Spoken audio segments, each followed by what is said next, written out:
Hello mommies and daddies, welcome to my channel VU. It stands for We the Mothers, You the Babies. The babies know our babies. तो guys आज की इस video का topic है Why should we comb or brush our baby's hair? हमें बच्चों के बालों में ब्रश या कोम क्यों करना चाहिए? क्या है इसके फायदे? बहुत ही सारे पेरेंट्स पेडियाट्रिशियन से पूछते हैं कि क्या हमें बच्चों के बालों में ब्रश या कोम करना चाहिए। न्यूबॉर्न बेबीज की स्किन, उनकी स्कैल्प बहुत ही ज्यादा डेलिकेट होती है, तो हर पेरेंट डरता है कि क्या हम बच्चों के बालों में ब्रश या कोम करेंगे तो बच्चों की स्कैल्प को कोई नुकसान तो नहीं हो जाएगा। बच्चों का ये पोर्शन बहुत ही ज्यादा डेलिकेट होता है, ये फॉन्टेनल है यहाँ पर जो अभी क्लोज नहीं हुआ है, तो क्या हम वहां पर ब्रश या कोम कर सकते हैं।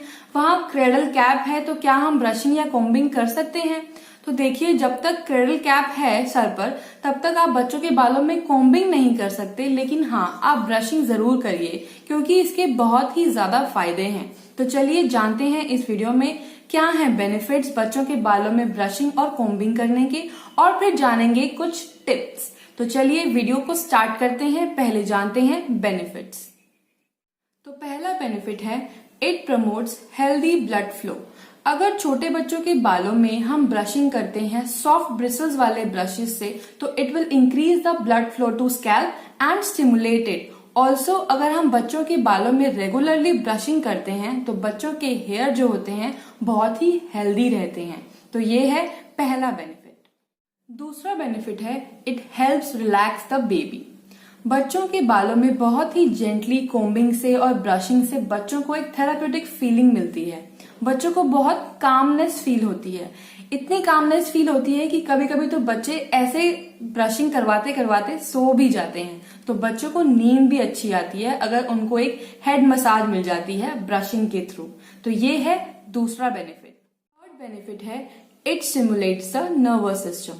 अगर आप बच्चों के बालों में ब्रशिंग और कोम्बिंग रेगुलरली करते हैं तो आप बच्चों को बहुत ही अच्छी मसाज दे रहे हैं उनके स्कैल्प पर, और जब उनको एक लाइट सी मसाज मिलती है उनके स्कैल्प पर तो उनको अच्छी नींद आती है, उनको रिलैक्स मिलता है, और आप प्रमोट करते हैं एक स्ट्रॉन्गर सेंट्रल नर्वस सिस्टम भी।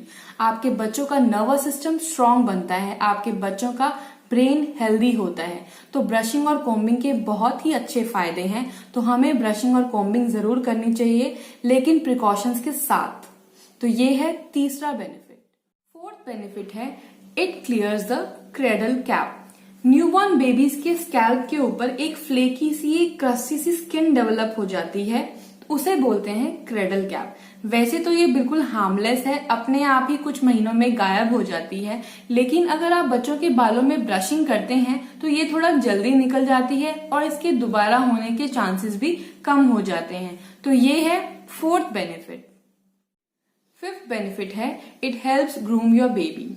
सब पेरेंट्स का मन करता है कि उनका बच्चा सुपर क्यूट लगे, क्यूट से भी क्यूट लगे, तो बच्चों को एक एक्स्ट्रा ग्रूमिंग देने के लिए, उनके बालों को अच्छे से संवारे रखने के लिए, ताकि वो और क्यूट लगे, तो ग्रूमिंग करना कोई बुराई नहीं है। बच्चों को ब्रशिंग और कोम्बिंग करने में कोई बुराई नहीं है।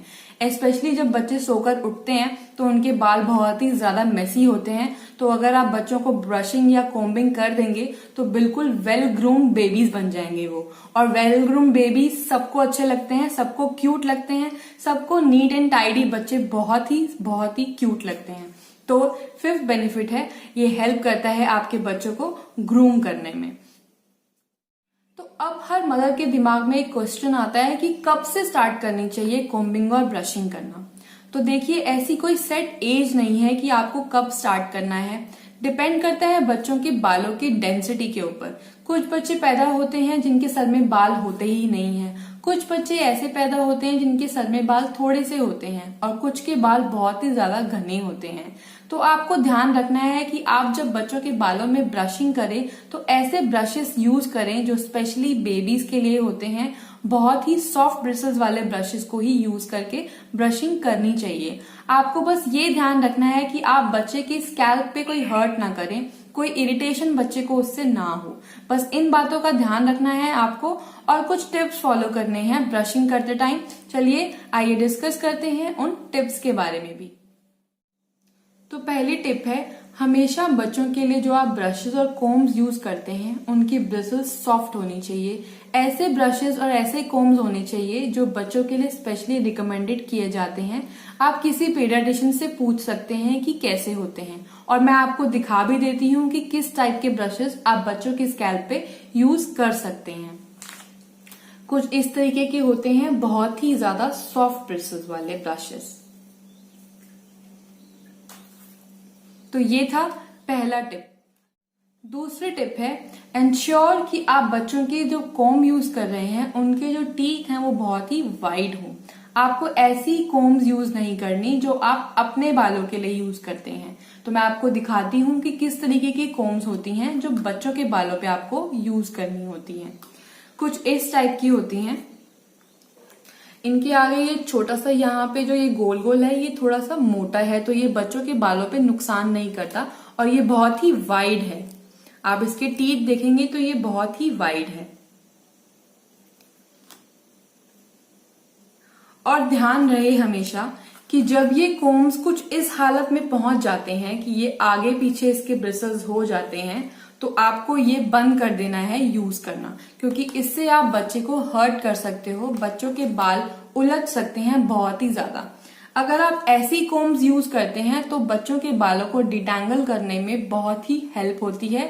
बच्चे के बालों में कोई नुकसान नहीं होता, उसके स्कैल्प पे कोई नुकसान नहीं होता, बाल खिंचते नहीं हैं, उसको पेन नहीं होता। तो ऐसी कोम्स यूज कीजिए जो स्पेशली बच्चों के लिए ही बनाई गई हैं। तो ये थी दूसरी टिप। तीसरी टिप है, अगर आप देखते हैं कि आपके बच्चों के बाल बहुत जल्दी जल्दी उलझने लग जाते हैं तो आप ओकेजनली यूज कर सकते हैं कोई भी हेयर सीरम जो स्पेशली बच्चों के लिए ही रिकमेंडेड होता है। तो आपको इसको भी रेगुलर बेसिस पे यूज नहीं करना।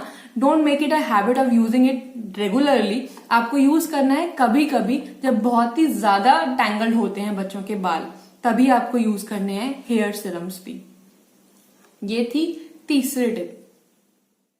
फोर्थ टिप है मेरी, जब भी आप बच्चों के बालों को कोम करते हैं तो हमेशा टिप से स्टार्ट कीजिएगा। कभी भी बीच से कंघी मत कीजिएगा, बीच से कोम मत कीजिएगा।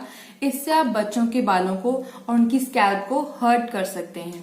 तो आप इस चीज का ध्यान जरूर रखिएगा। बच्चों के बाल लंबे हैं तो उनको अच्छे से होल्ड कर कर फिर कोम कीजिए, तो आपको आसानी होगी उसको डिटैंगल करने में भी। तो आपको इन बातों का ध्यान रखना है। फिफ्थ टिप है, हमेशा सॉफ्ट इलास्टिक बैंड्स ही यूज करने हैं बच्चों के बालों को टाई करने के लिए, और हमेशा उनको लूज टाई करना है। आपको टाइटली उसको टाई नहीं करना, because it can cause pain to their scalp और वो डिस्ट्रेस सा फील कर सकते हैं। तो आपको ऐसा नहीं करना है। ये है मेरी फिफ्थ टिप। सिक्स्थ टिप है, कोम तभी करें जब बच्चों के बाल ड्राई हों। आपको गीले बालों में कोम्बिंग नहीं करनी है, उससे बच्चों के स्कैल्प से बाल बहुत जल्दी निकलते हैं अगर आप गीले बालों में कोम्बिंग करते हैं। तो इसको आपको हैबिट नहीं बनानी है।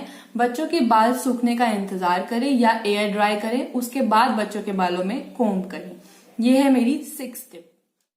तो गाइज ये थी आज की वीडियो।